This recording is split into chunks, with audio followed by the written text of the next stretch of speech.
오늘은 창세기 24장 창세기 24장 1절부터 9절 24장 1절부터 9절까지 합독하겠습니다. 아브라함이 나이가 많아 늙었고 여호와께서 그에게 범사의 복을 주셨더라. 아브라함이 자기 집 모든 소유를 맡은 늙은 종에게 이르되 청하건대 내 허벅지 밑에 내 손을 넣어라. 내가 너에게 하늘의 하나님 땅의 하나님이신 여호와를 가리켜 맹세하게 하노니 너는 내가 거주하는 이 지방 가나안 족속의 딸 중에서 내 아들을 위하여 아내를 택하지 말고 내 고향 내 족속에게로 가서 내 아들 이삭을 위하여 아내를 취하라. 종이 이르되 여자가 나를 따라 이 땅으로 오려고 하지 아니하거든 내가 주인의 아들을 주인이 나오신 땅으로 인도하여 돌아가리까.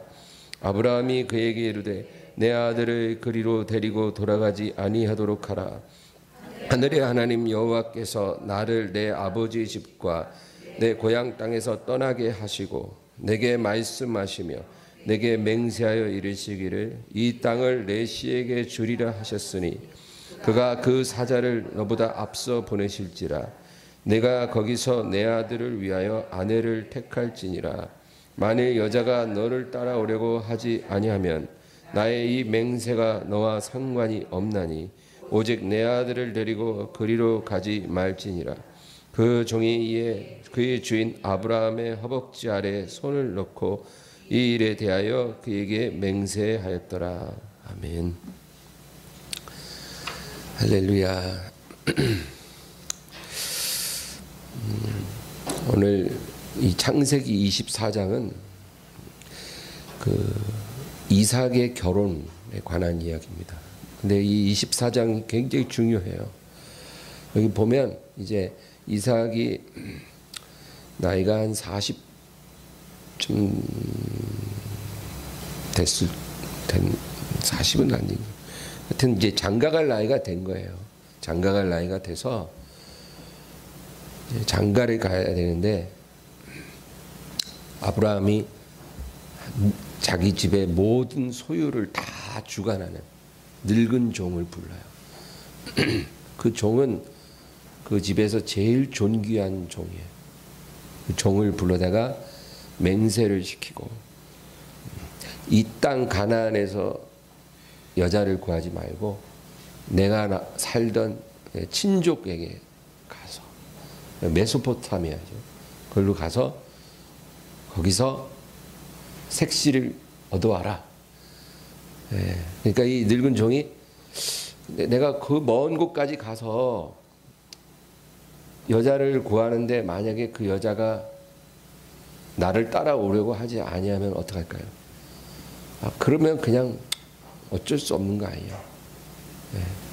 어쨌든 간에 여기까지 따라오려고 하지 않는다면 내 아들을 위해 예비된 여자가 아니니까 이 맹세가 너랑 상관이 없다. 그렇게 말을 합니다.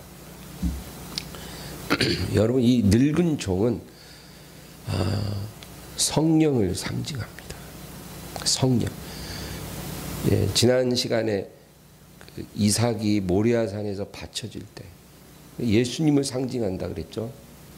이삭이 짊어진 그 나무는 예수님 짊어진 십자가를.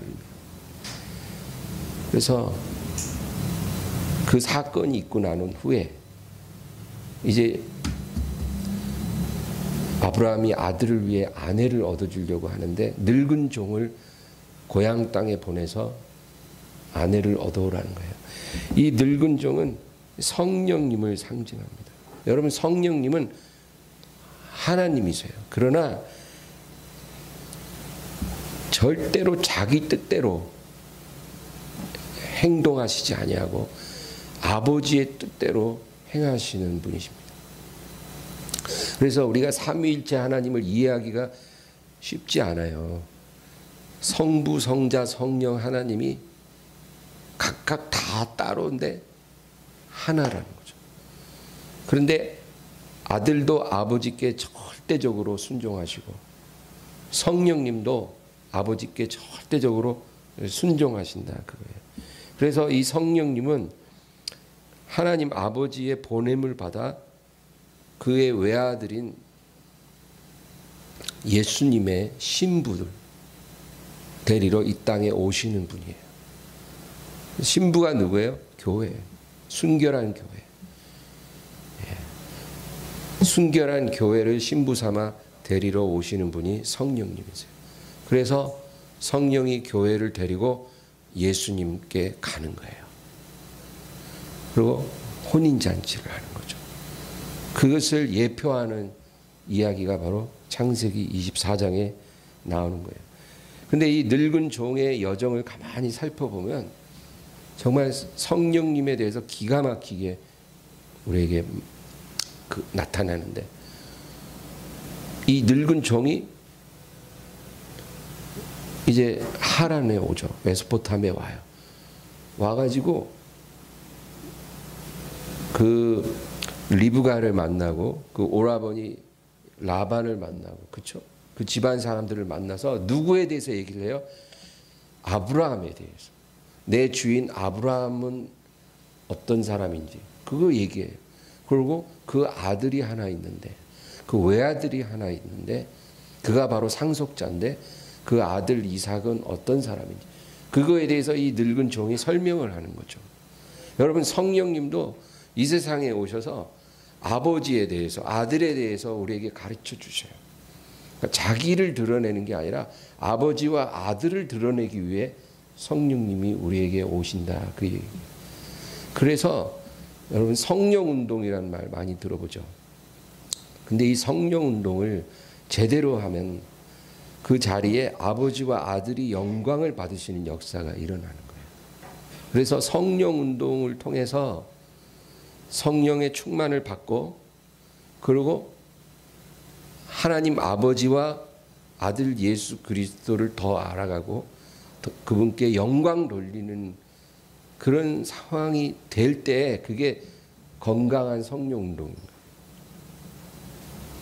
그런데 잘못된 성령운동은 뭐냐면 아버지와 아들은 별로 중요하지 않아. 성령만 강조해요. 성령이 주인공이야. 그건 여러분 잘못된 거예요. 그런 성령운동은 결국 잘못되더라고요. 미혹돼요. 그래서 이상하게 흘러가요. 그래서 은사운동 여러분 많이 들어봤죠. 성령운동, 은사운동 대부분 다 잘못되는 이유가 성령이 하시는 일을 이해하지 못해서 그래요. 성령님은 오직 아버지와 아들에 대해서 증거하기 위해 오시는 거지 자기를 드러내기 위해 오시는 분이 아니에요. 그런데 성령에게 포커스를 맞추면 거기서부터 잘못된다 그거죠. 이 늙은 종은 철저하게 아브라함에 대해서, 이삭에 대해서 이야기를 하는 거예요.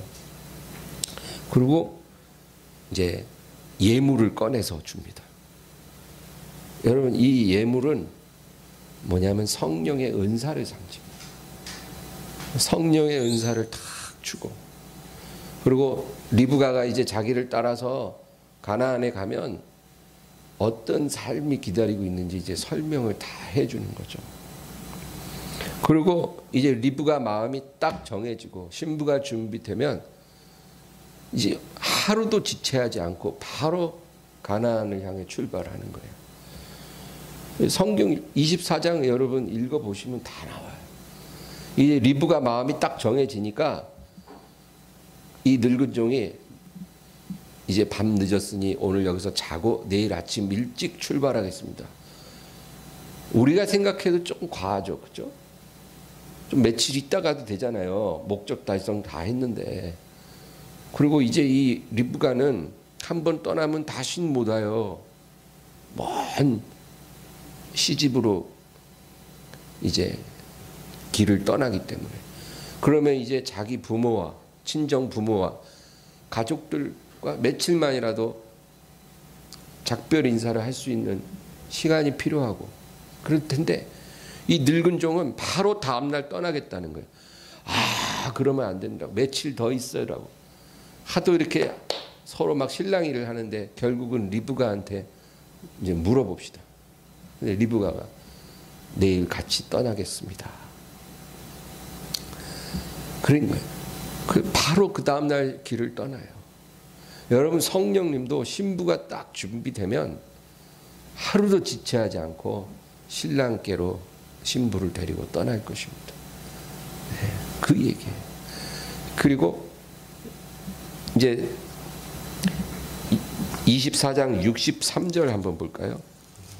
뒤로 한 장 넘기시면 63장 63절부터 67절 끝까지 우리 한번 읽어보겠습니다. 이삭이 저물 때 들에 나가 묵상하다가 눈을 들어 보매 낙타들이 오는지라. 리브가가 눈을 들어 이삭을 바라보고 낙타에서 내려 종에게 말하되 들에서 배회하다가 우리에게로 마주오는 자가 누구냐? 종이 주인이니이다. 리브가가 너울을 가지고 자기 얼굴을 가리더라. 종이 그 행한 일을 다 이삭에게 아뢰매 이삭이 리브가를 인도하여 그의 어머니 사라의 장막으로 들이고 그를 맞이하여 아내를 삼고 사랑하였으니 이삭이 그의 어머니를 장례한 후에 위로를 얻었더라. 아멘. 여기 보면 이제 먼 길을 이제 떠나서 가나안에 도착을 해요. 근데 마침 이삭이 해질 무렵에 집에 있지 않고 들에 나와 묵상을 하고 있다가 멀리서 일행이 오는 것을 보고 달려가서 신부 리브가를 맞이한다. 그 얘기죠. 여러분, 우리가 예수님의 순결한 신부로서 다 준비되면 성령님이 우리를 데리고 가셔요. 그러면 천국에 이르는 게 아니라 천국에서 예수님이 마중 나오셔요. 그래서 공중에서 신부를 맞이해 주셔요. 바로 그 사건을 이 이야기가 그대로 예표를 하고 있는 거예요.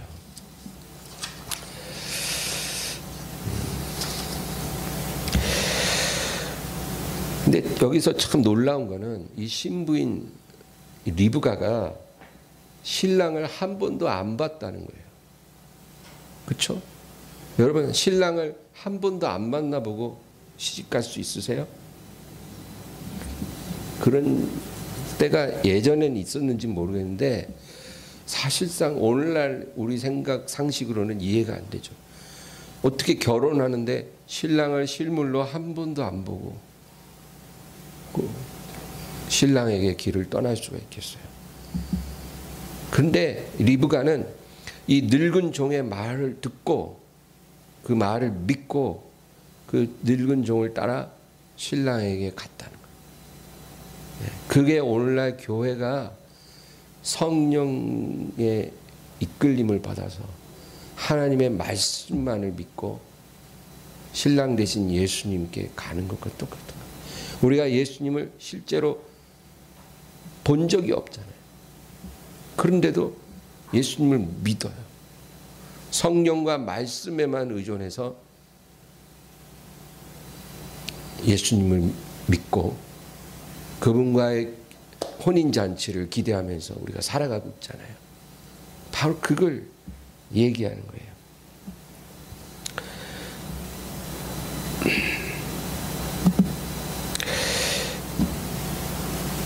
오늘 이 본문을 통해서 성령께서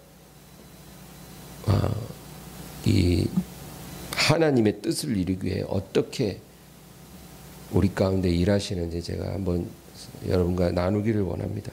이 늙은 종을 우리가 살펴보면서 성령님이 어떻게 우리 가운데 일하시는지 우리가 살펴보기를 원하는 거예요.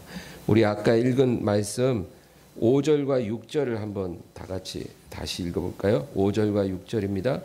종이 이르되 여자가 나를 따라 이 땅으로 오려고 하지 아니하거든 내가 주인의 아들을 주인이 나오신 땅으로 인도하여 돌아가리까. 아브라함이 그에게 이르되 내 아들을 돌아가지 아니하도록 하라. 8절 읽겠습니다. 만일 여자가 너를 따라오려고 하지 아니하면 나의 이 맹세가 너와 상관이 없나니 오직 내 아들을 데리고 그리로 가지 말지니라. 이게 무슨 말이냐면, 만약에 거기 갔는데 처녀가 너의 말을 믿지 않고 너를 따라오려고 하지 않거든 억지로 데려오려고 할 필요가 없다. 그 얘기죠. 하나님이 예비한 여자라면 너가 가서 얘기할 때 너 말을 믿고 너를 따라올 테니까 바로 그 사람을 데리고 와라. 만약에 따라오는 사람이 없으면 이 맹세는 너와 상관이 없다. 그 얘기예요. 그러니까 여러분, 성령님도 바로 이렇게 일을 한다는 거예요. 강제적으로, 강압적으로 우리를 다루시지 않아요. 성령님은 우리에게 부드럽게 말씀하세요. 우리가 그 말에 순종하면 좋은 일이 있는 거고, 순종하지 않으면 우리가 순종할 때까지 기다려 주세요. 절대 하나님은 성령을 통해서 우리를 강압적으로 다루시지 않는다는 거예요. 그래서 더 무서운 거예요, 여러분. 막 소리 지르고 막 완력을 쓰는 사람은 무서워 보여도 사실 무서운 게 아니에요. 근데 늘 잔잔하게, 온화하게, 그런 사람이 더 무서운 거예요. 하나님이 우리를 그렇게 다루세요. 아주 중요한 건데도 부드럽게 말씀하세요. 순종하면 좋지만 우리가 거역하고 불순종하면 한두 번 더 말씀하시고 그 다음 말씀 안 하셔요. 우리가 순종할 때까지 기다리세요.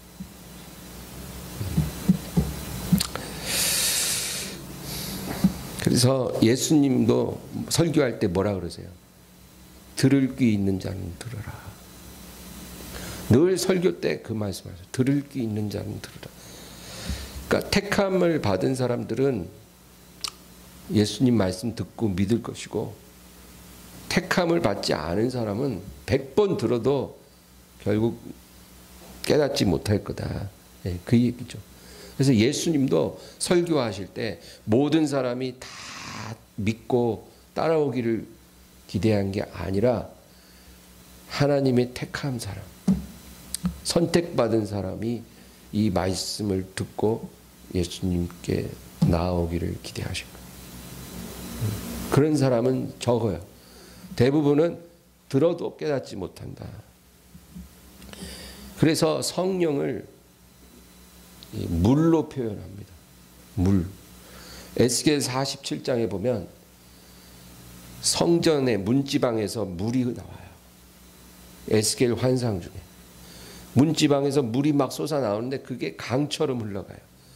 근데 그게 발목까지 차다가 허리까지 차다가 그 다음에 목에까지 오르다가 나중에는 헤엄쳐야 되는 정도로 강이 점점 창일해진다. 성전 문지방에서 나오는 그 물, 그게 뭐예요? 성령의 역사예요. 그래서 성경은 성령님을 물이라고 표현합니다. 근데 여러분, 이 물의 속성이 뭐냐면 길이 난 대로 흘러간다는 거예요. 길이 곱게 나 있으면 물도 곱게 흘러가요. 길 따라. 그러다 우측으로 굽어지면 물도 우측으로 흐르고, 길이 좌측으로 굽어지면 물도 좌측으로 흘러가는 거예요.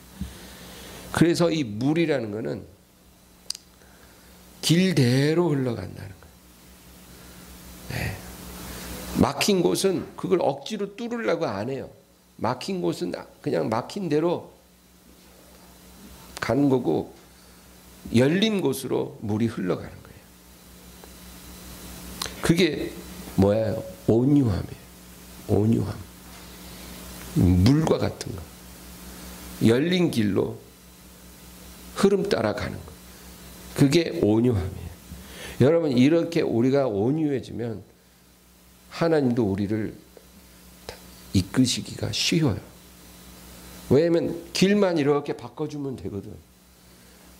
우리 앞길을 인도하실 때 하나님이 우측으로 가고 싶으면 우측으로 길을 싹 꺾으시면 우리가 그냥 쏙 우측으로 가고, 또 하나님이 길을 이렇게 좌로 꺾으면 또 샥 좌로 가고, 물처럼 흘러가면 하나님도 다루시기가 쉬워요. 그래서 온유하라고 말씀하는 거예요. 하나님이 이끄시는 대로 가라 이거예요. 직장에서도 온유한 사람은 그냥 발령이 나면 발령 난 대로 그냥 군말 없이 잘 가요. 그리고 그 부서가 자기 마음에 안 들든 상관없이 그냥 발령 나면 거기서 그냥 열심히 일하는. 나 여기 1년만 있다 옮기고 싶어 이래도 한 5년 놔두면 그냥 꼭 참고 5년간 있다가 갑자기 발령 나면 또 발령 난 대로 샥 가고, 그게 온유한 거예요. 근데 온유함이 없는 사람은 자기 마음에 안 드는 부서에 발령 나면 입이 이만큼 나가지고 막 괴로워. 그래갖고 막 저 높은 사람 찾아다니면서 너 부서 좀 바꿔주세요. 나 여기선 못해요. 저기 내가 원하는 대로 좀 보내주세요. 막 부탁해요. 그래갖고 부서 바꿔요. 그러면 잘 되는 것 같죠? 안 돼요. 하나님이 여러분 우리를 인도하실 때 우리 허락받고 이끄시는 건 아니잖아요. 하나님은 모든 걸 다 알고 계시기 때문에 굉장히 그 하나님은 시야가 넓다는 거죠. 그래서 우리 앞길을 다 하시고 가장 좋은 길로 이끌어 가시는 거예요. 근데 하나님이 하시는 그 일을 우리가 다 이해할 수가 없지만 분명한 거는 가장 좋은 길로 인도하신다는 거 아니에요. 그러면 내 마음에 안 들어도 이끄시는 대로 가는 거예요. 지금 내가 딱 와 있는 이 자리가 내 마음에 안 들어도 하나님이 보실 때는 제일 좋은 것이에요.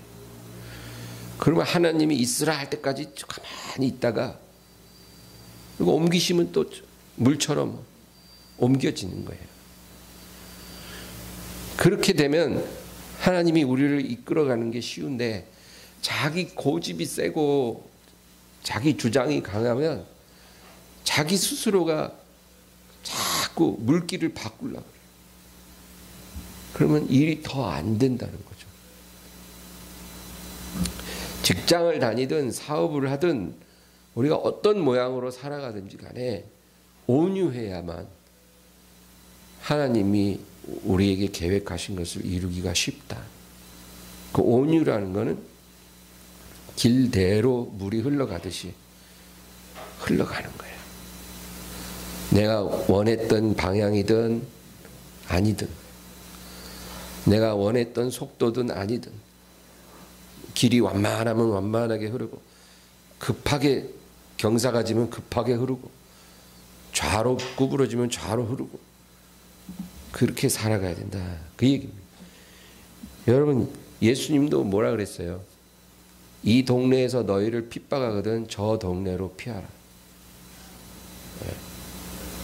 여기서 핍박받으면 여기서 막 박터져라고 싸우지 말고 핍박 없는 데로 피하라. 내가 너희에게 이르노니 이스라엘에 있는 동네를 다 다니지 못하여서 인자가 오리라. 그러니까 이스라엘의 동네가 100개가 있어요.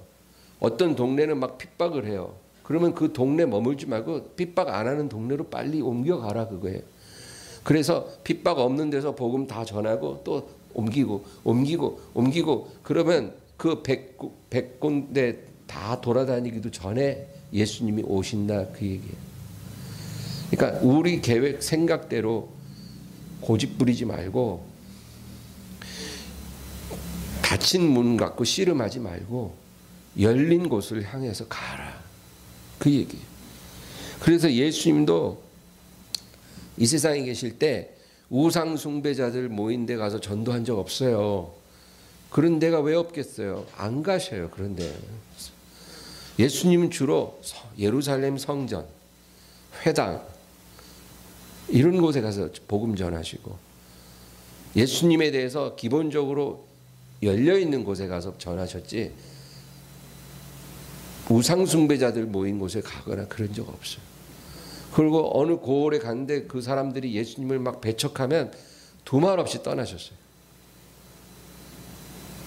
뭐 지체하거나 미련 갖지 않고 바로 떠나시고 예수님을 환영하는 곳에 가서 하나님 영광 드러내시고, 그러기도 시간이 모자란다 그 얘기예요.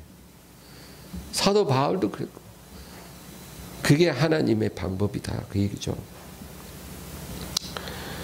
우리가 아무리 유능해도요, 고집이 세고 자기 생각이 강하고 순종이 안 되면 하나님이 쓰실 수 없다 그겁니다. 분명한 거예요. 그래서 여러분 40세의 모세와 80세의 모세는 같은 사람인데도 180도 다른 거예요. 뭐가 달라요? 나이가 다른 게 아니라 같은 사람인데 마인드 자체가 완전히 달라진 거예요. 40세의 모세는 인간적으로 보면 가장 유능할 때, 정말로 쓸모가 많은 나이에요. 뭘 해도 해낼 수 있는 나이에요.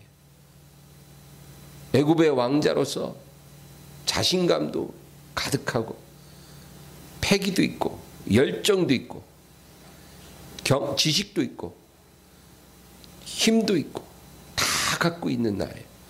사람이 꿈을 이루고 뜻을 펼치기에 제일 좋은 때예요. 그런데 뭐가 안 돼요? 순종이 안 돼요. 하나님 뜻대로 이끌림을 받는 게 아니라 자기 생각이 더 빨라요. 그러니까 아무리 유능해도 하나님이 쓰실 수가 없어요. 쓰실 수가. 자기 생각이 더 강한데 어떻게 써요? 그러니까 하나님이 그냥 팍 깨버려요. 하루아침에 완전히 나락으로 떨어지게 만들어요. 미워서가 아니라 모세에 대한 계획이 있어서 그런 거예요. 하나님의 계획대로 가려면 반드시 그렇게 한번 확 뭉개져야 다시 빚음을 받을 수가 있거든. 그래서 그냥 아예 가루로 만들어 버리는 거예요. 그래서 40년 흐르고 80세도 노인 됐을 때는, 그때는 뭐예요? 같은 사람인데도 이제 완전히 180도 바뀐 거예요. 이제 인간적으로는 쓸모가 없는 나이야. 뭐 하나 내세울 게 없어요. 그런데 뭐가 됐어요? 이제 순종이 되는 사람인 거예요. 하나님이 뭐라 말하면 그대로 따라갈 수 있는 준비가 된 거예요. 물론 하나님이 처음에 찾아오셨을 때는 자꾸 거절을 했어요. 왜? 아무리 생각해도 자기는 일할 나이가 아닌 거예요. 지금 이제 은퇴하고 죽음을 기다릴 나이지 이제 뭘 내가 할 수 있을까? 인간적인 생각이죠. 그러니까 자꾸 거절을 했지만 하나님이 보는 관점은 전혀 다른 거예요. 내가 너의 인간적인 조건을 봤으면 40년 전에 너를 들여다 썼지. 그거는 나하고는 아무 관계가 없어. 오히려 그런 것들은 방해물이 될 뿐이야. 40년 전에 내가 너를 깨뜨린 건 다른 게 문제가 아니라 순종이 안 되니까 너를 깬 거야. 근데 지금은 그게 다 가루가 되고 이제 부들부들해졌으니까 내가 뭔 말 하면 네가 알아듣고 따라올 준비가 됐다. 그러니까 잠만 말고 나랑 애굽으로 가자. 여러분, 그러니까 이제 하나님이 모세를 쓰실 수가 있게 된 거예요. 모세를 쓰신 하나님이 지금 우리 삶의 주관자 되신 하나님하고 다른 하나님이에요? 똑같은 하나님이에요. 그러면 그 똑같은 하나님이 우리를 쓸 때 모세랑 다른 기준을 적용하시겠어요? 똑같은 기준을 적용하는 거예요. 그래서 성경을 보라는 거예요. 그 안에 너희 인생의 나침판이 있고 지도가 있다 이거예요. 내가 모세 다룬 것처럼 너를 다룰 거라 이거예요. 그러니까 여러분, 뭐가 준비돼야 되겠어요? 스펙, 경험, 패기, 열정, 지식, 학위, 인맥, 그런 게 아니라는 거예요. 하나님이 보실 때 필요한 거는 순종이 돼야 돼요. 순종이.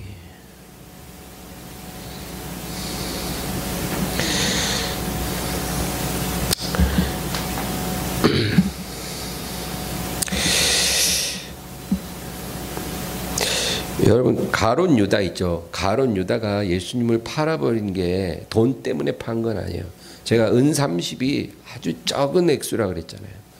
그 금액 때문에 예수님 판 건 아니에요. 예수님을 판 거는 화가 나서 판 거예요. 근데 왜 화가 났냐면은 유다가 생각한 대로 예수님이 움직여지질 않으니까 화가 난 거예요. 네. 유다가 예수님을 따를 때는 자기 생각이 있어. 그리고 자기 이 마음속에 있는 야망대로 자기 그 보스가 그렇게 가주기를 원했어요. 유다가 생각한 거는 예수님이 이제 세력을 점점 얻어서, 그래서 예수님을 추종하는 사람들이 점점 많이 오고, 그리고 돈도 많이 생기고, 그래서 세력을 얻어가지고 헤롯을 물리치고 빌라도를 쫓아내고 이스라엘을 해방하는 거예요. 그리고 예수님이 다시 다윗의 영광을 회복하면 자기도 그 나라에서 한 자리 하는 거예요. 그게 유다가 원했던 거예요. 만약에 예수님이 유다가 원했던 방향으로 가셨으면 충성하고 따랐겠지. 그런데 예수님이 그렇게 가지 않고 자꾸 이상한 말을 해. 십자가를 말씀하시고, 내 나라는 이 세상에 속한 것이 아니니라. 자꾸 다른 말씀을 하셔요. 그리고 세력을 얻는 게 아니라 세력을 자꾸 와해시켜. 힘 있는 사람들이 예수님 만나려고 막 줄을 섰는데 그 사람들은 별로 관심도 없고 맨날 병들고 약한 자, 가난한 자, 이런 사람들하고만 어울려. 문둥병자 하나 고쳐주고 귀신 들린 자 하나 자유케 하고, 맨날 하는 일이 그런 일이야. 그런 사람들 1000명, 10,000명 모아도 아무짝에도 쓸모없는데 그런 사람들하고 맨날 어울리고 힘있고 세력 있는 사람들은 가까이 안 하신다는 거예요. 그러니까 유다가 열이 팍 난 거예요. 자기 뜻대로 예수님이 움직여주지 않으니까 화가 난 거예요. 그래서 예수님을 팔아버리고 나중엔 자기도 그냥 자살로 끝냈어요. 여러분, 유다같이 사는 신앙인들 꽤 많아요. 자기 뜻대로 주님이 안 움직여주시면 화가 나갖고 못 견뎌요. 그래갖고 화병 나갖고 그냥 자살해버리기도 하고, 아니면 막 망나니같이 행동하기도 하고. 그러면 안 된다는 거죠.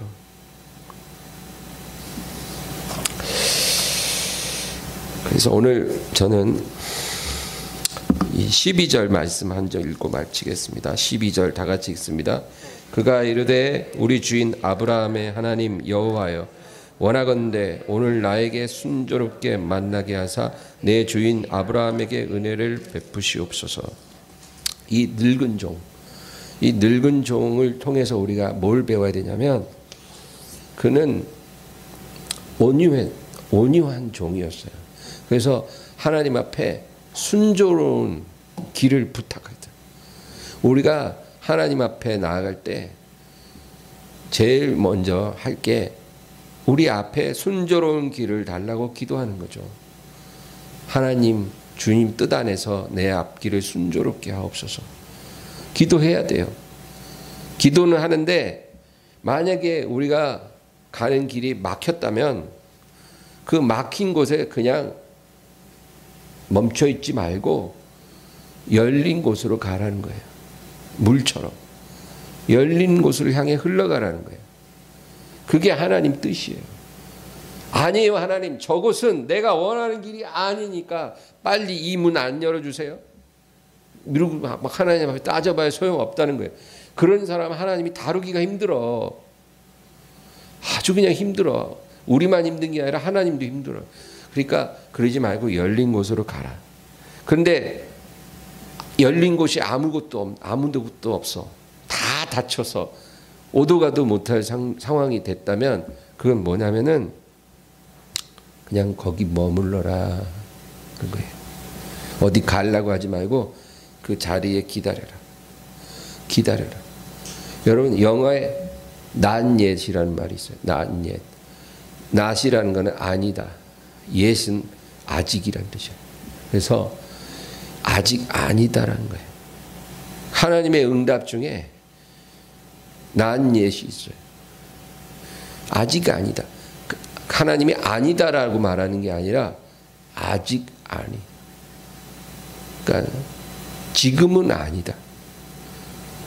그래서 다 닫혀 있고 갈 데가 없어. 내가 뭘 해야 될지 몰라. 그럴 때는 하나님이 아직 아니다. 기다려라. 그거예요. 그것도 응답이에요. 그러면 그냥 조용히 기다린, 그게 온유한 자세예요. 그냥 막 안절부절해가지고 불안해가지고 막 어쩔 줄 모르고 그런 게 아니라 내 그냥 하나님이 머무르라 기다리라 하시는구나. 그것도 응답이에요. 그리고 가만히 기다리면 하나님께서 우리 앞에 문을 또 열어주셔요. 그럼 그 길로 가는 거예요.